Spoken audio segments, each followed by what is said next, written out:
Bom dia, boa tarde, boa noite, boa madrugada, não sei que hora você está vendo esse vídeo, mas hoje eu vou falar um pouquinho sobre a origem do cristianismo. De certa forma, falar um pouquinho também sobre a sua relação com o Império Romano. Bora pro vídeo?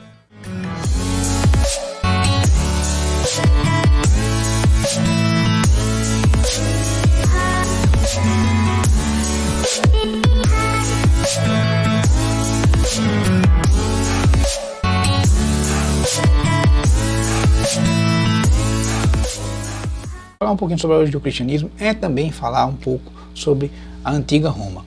E de certa forma, fazer esse diálogo desses dois conteúdos pode ser bem importante para que você possa compreender esse contexto.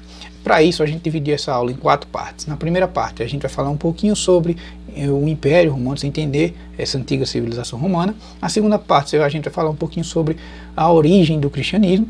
Na terceira parte, a gente fala sobre as contradições ou conflitos entre romanos e os cristãos. E por fim, a gente faz uma provocação final sobre a ideia do ser messiânico. Como pode ver, agora eu tô carequinho, ó, a quarentena o que é que não faz com você? Faz você cortar o cabelo assim baixinho, para não ficar tendo que sair tanto de casa.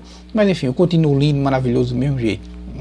Bom, pessoal, é o seguinte, veja bem, na parte que, no seu primeiro momento em que esse império ele se constitui como uma monarquia, a gente tem um governo dividido entre rei, senado e assembleia. Fase república da Roma Antiga, você vai ter senado, assembleia e magistratura. Será o período da expansão do Império Romano, que nas questões internas a gente vai ter a consolidação da Península Itálica e a gente vai ter nas questões externas as guerras púnicas, que não é o assunto dessa aula agora, tá bom?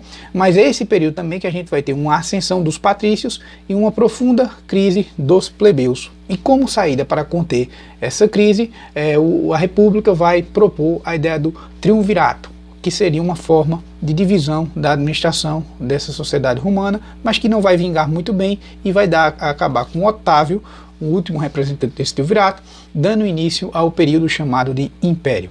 Então Otávio ele vai ser o primeiro imperador dessa antiga civilização romana, e que como os romanos tinham aquela ideia politeísta, ele também carrega em si a concepção de que o imperador ele é uma divindade. Já a gente vai explicar um pouquinho melhor sobre essas questões. Mas 2 aspectos na política de Otávio é importante a gente perceber, que é a Pax Romana e a política do pão e circo. Criação dessas duas coisas são extremamente importantes. A Pax Romana é parar com a política expansionista, e o segundo aspecto, que é a política de pão e circo, é alimentar e entreter a população para que ele, enquanto imperador, pudesse continuar governando. Então, esses 2 aspectos são extremamente interessantes, mas, de certa forma, isso posteriormente vai levar, ou pelo menos aprofundar, essa crise romana. Porque o mecanismo mais lucrativo desse Império Romano era a questão da expansão, e nessa expansão se tinha-se muitos escravos. Então, começa a faltar escravos.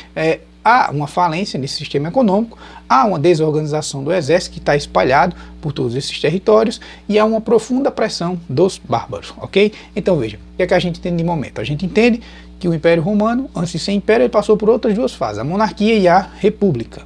Agora vamos entender um pouco mais sobre o surgimento do cristianismo. Bom, o cristianismo ele nasce de uma insatisfação de alguns judeus que vivem ou que habitam naquela região da Palestina, a antiga Canaã. Então, eles começam a se questionar o seguinte: por que Jeová deixou o nosso povo ser dominado ou escravizado por outras pessoas? Porque Jeová não nos mandou um príncipe para nos proteger, um príncipe militar. Então veja, essa angústia de ser volta e meia dominado por outras sociedades ou por outros povos, assim posso dizer, isso começa a minar alguns judeus. E de certa forma, eles acreditavam que Jeová iria enviar, passam a acreditar, aliás, que Jeová enviaria um outro príncipe militar, espelhados muito naquela ideia de Davi, para quem lê um pouquinho da Bíblia sabe, de que esse novo príncipe militar iria proteger esse povo judeu dessas ameaças. Mas isso é interessante perceber, que essa ideia de ter uma figura de proteção para os judeus dá a ideia de como a gente já começa a entender que o caráter messiânico desses judeus é um caráter messiânico militar, de proteção, de conflito, ou pelo menos de proteger de outras invasões. Então, você já tem em mente também que o quê? Que os judeus, eles são contrários à dominação ou à administração romana nesses territórios, ok? Então a gente já vê aí um conflito político extremamente significativo. Os romanos dominam aquela região e os judeus são contrários a essa dominação e pedem que, ou pelo menos e que começam a acreditar, ou pelo menos começam a defender, que Deus pudesse mandar alguém para intervir em defesa dos judeus e seria uma espécie de um novo Davi. Vamos para o terceiro aspecto. O terceiro aspecto já é o conflito em si, romanos e cristãos. O terceiro aspecto falando um pouquinho dessa questão dos romanos versus cristãos. Primeira coisa, o cristão tem, evidentemente, sua concepção religiosa monoteísta. Já o romano, politeísta. Lembre-se que o romano acredita em vários deuses e praticamente são os mesmos deuses da Grécia Antiga, só com outros nomes.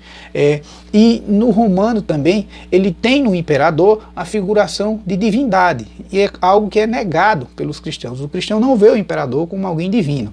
E isso já é extremamente importante se perceber. Então já aí é um ponto de conflito, tá? Então veja, é bom lembrar também que a figura, o personagem, enfim, independente da sua crença, Jesus, ele é desse período da Roma do Império. Então, vale lembrar que os cristãos são perseguidos pelos romanos. E é interessante ter o caso de Nero. Nero é o responsável por colocar fogo em Roma e Nero vai culpar os cristãos por esse fogo que ele mesmo teria colocado. E o cristão vai ser perseguido, vai ser colocado em arenas para ser estraçalhados, mortos por animais, por leões, por exemplo.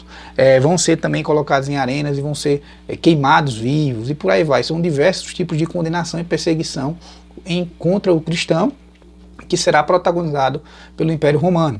313, quando será criado o Edito de Milão, que foi assinado por Constantino. Constantino seria um imperador romano que teria, em tese, se convertido ao cristianismo e que ele acaba criando esse Edito de Milão, onde acabaria a perseguição aos cristãos. Mais na frente, no ano de 380 ainda, depois de Cristo, tá, também, criado também o Edito de Tessalônica, que é que ele foi assinado pelo imperador Teodósio, onde já institui que o cristianismo seria a religião oficial do Império Romano. E vale lembrar que a partir desse momento, quando se tem uma religião oficial, que seria o cristianismo, o cristianismo, junto com o Império Romano, passa a perseguir toda e qualquer outra concepção religiosa que não seja a sua. Ou seja, o que o cristianismo sofria antes, ele passa a fazer com outro tipo de culto religioso que não seja o seu. Pois bem, quarto momento. No quarto momento, a gente tem que entender a ideia da figura de um Messias pacífico. Veja, lembrando alguns aspectos. Entender que essa figura do Messias pacífico, ela é uma figura conveniente à ocasião. Por que assim? Por que conveniente? Veja, é bom lembrar alguns aspectos. Primeiro, que os evangelhos eles foram escritos durante esse período em que havia, digamos assim, a guerra dos judeus contra os romanos, e os romanos iriam perder, e os judeus iriam perder essa guerra, evidentemente, e são cada vez mais perseguidos. Então esse cara que está aqui no meio termo, ele vai ficar um pouco mais distante do judeu, porque o judeu também vai começar a negar essa figura messiânica de Jesus, que não seria o seu Messias, seria só mais um subversivo, assim pode dizer. E Jesus, para o judeu, ele não é mais que mais um revoltado contra o Império Romano, mas ele não seria o Messias para esse povo. Então veja, já fica o judeu, já fica aqui no meio o cristão, e do outro lado o Império Romano. Outro aspecto, veja, o caráter desse Messias, segundo as concepções, é que seria um Messias, lembre-se, naquela concepção de Davi, um messianismo, de certa forma, militar, de proteção a esse povo. E como o judeu não acredita nessa figura de Jesus como essa, com esse poder, ele acaba centrando-se muito na ideia, a gente acaba centrando o cristianismo muito na ideia de que teríamos um Messias pacífico, tá? E como é que essa figura de pacífico é construída? Muito através da figura de Paulo. Paulo, que você conhece, já ouviu falar alguma vez na Bíblia, esse cara seria o responsável que procurou ocultar as origens messiânicas militares judaicas dessa caminhada de Jesus Cristo, tá? Pense um pouquinho. Como é que esse cara, tão pacifista, tá? Esse Jesus tão pacifista, conseguiu por tanto tempo se proteger das investidas do Império Romano contra ele, já que suas concepções, suas ideias que vinham do judaísmo eram perseguidas dentro do Império Romano. Então teria um mínimo de estratégia militar ali de proteção para que esse cara não fosse, digamos, atingido. Então lembre-se que talvez esse Messias pacífico não tivesse tão pacífico assim, porque precisava se proteger também. Então, a partir disso, essa construção da imagem de um Messias pacífico é o que vai possibilitar que os cristãos tentem convencer os romanos que eles são, na verdade, pacíficos e inofensivos. Claro, isso não é a única coisa que vai fazer com que muitos romanos passem a aderir ao cristianismo. É interessante perceber também que o cristão ele anularia, de certa forma, uma vida no sentido de luxúria, porque acredita em uma vida em um paraíso posterior na sua morte. Então essas concepções acabam atraindo.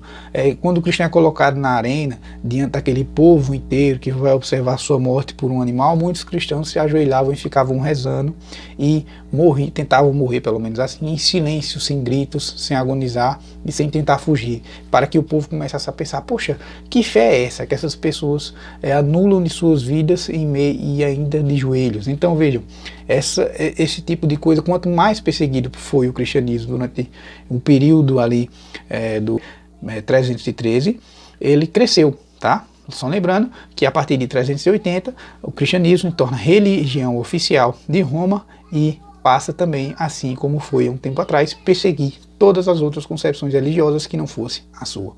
Bom, enfim, espero que eu tenha ajudado. Um grande abraço. Se é meu aluno lá no Class, logo tem atividade. Se não é, deixa um comentário, curte aí. Um abraço, até a próxima.